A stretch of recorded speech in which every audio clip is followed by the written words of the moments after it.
Au tout début des années 80, la réalisation d'une autoroute rapprochant la façade atlantique de l'Est de la France est envisagée par l'État. Sous l'impulsion de Jacques Chirac, alors Premier ministre, le projet prend corps. Le Corrézien voit dans cette autoroute une occasion rêvée de désenclaver son département d'origine et avec lui tout le centre de la France. En 2000, c'est le président Chirac en personne qui vient inaugurer la livraison du premier tronçon. Ainsi qu'un modèle de développement équilibré pour la France. Je vous remercie. L'A89 prend son envol dans l'estuaire de la Gironde, à une centaine de kilomètres de l'océan Atlantique et 20 kilomètres au nord de Bordeaux. D'emblée, les ingénieurs et maîtres d'ouvrage se trouvent en terrain compliqué. Le tracé démarre au cœur d'une des zones inondables les plus sensibles de l'Hexagone, avec des crues annuelles pouvant dépasser les 2 mètres. Hors de question que l'infrastructure vienne modifier l'écoulement des eaux et générer des catastrophes. On est dans des vallées inondables de l'Isle et de la Dordogne. C'est des plaines basses, humides et donc soumises à de nombreuses inondations très fortes. Le viaduc des Barailles prend son nom des prairies humides dans lesquelles il se développe. Avec ses 1460 mètres, c'est l'ouvrage le plus long de l'A89. Surtout, c'est un ouvrage de décharge hydraulique, c'est-à-dire qu'il doit laisser passer un maximum de volume d'eau sans créer d'obstacles. Un véritable défi pour les ingénieurs.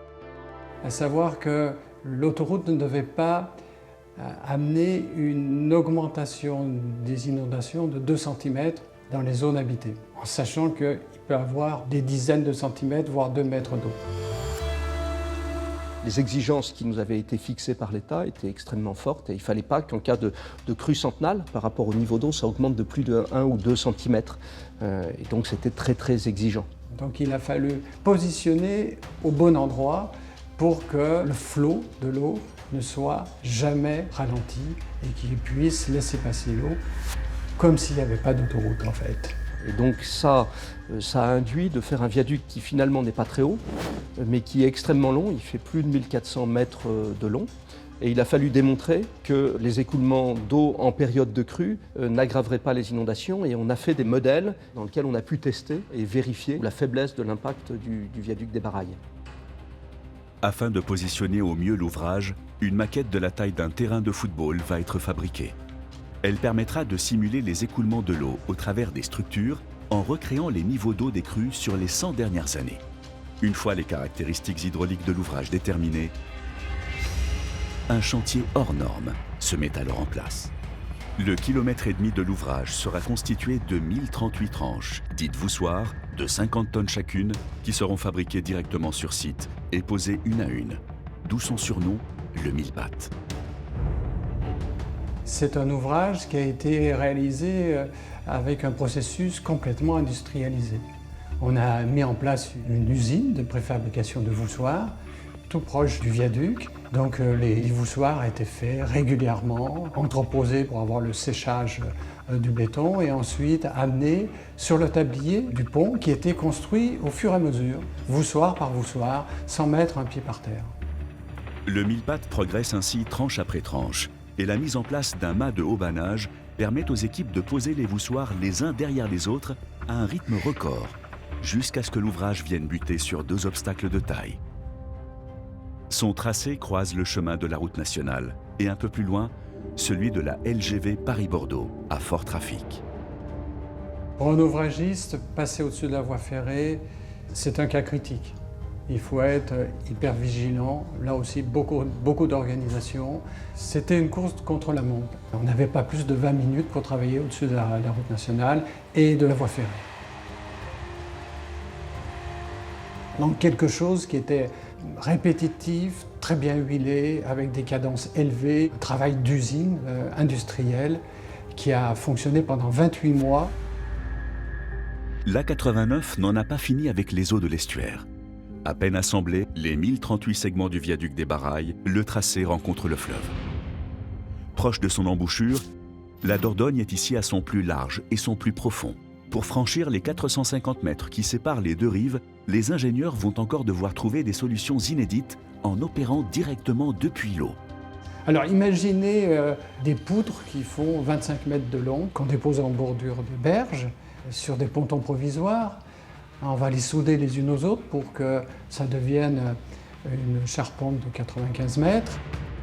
Et une par une, on va les prendre, les soulever, les riper de façon à se mettre dans le sens du courant, les faire tourner donc au bout d'un filin, 360 tonnes, imaginez, les positionner le plus délicatement possible sur les piles, mais surtout au millimètre près.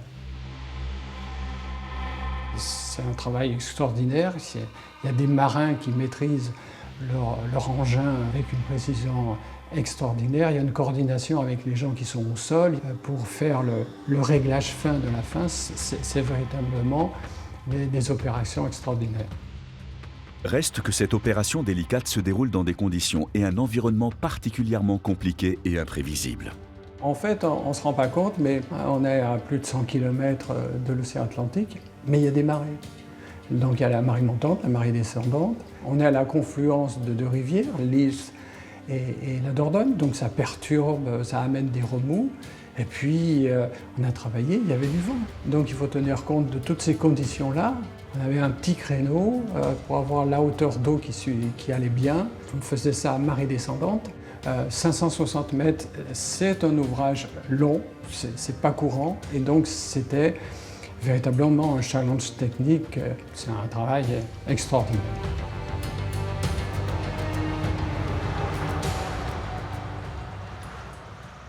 S'affranchir des zones inondables n'est pas le dernier défi auquel les ingénieurs vont être confrontés.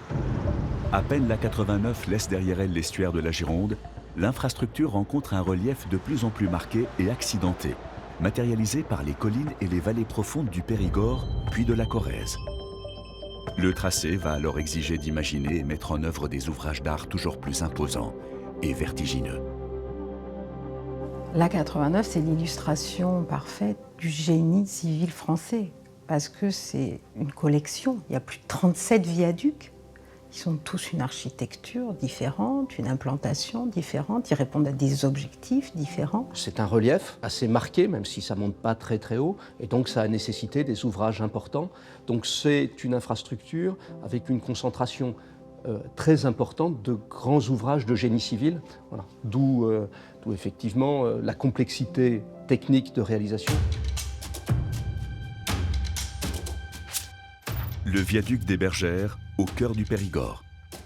Une brèche de 300 mètres de long pour 40 mètres de profondeur se présente. Le fond de vallée est trop étroit pour y déployer un chantier et il faut préserver le milieu naturel pendant la phase de construction.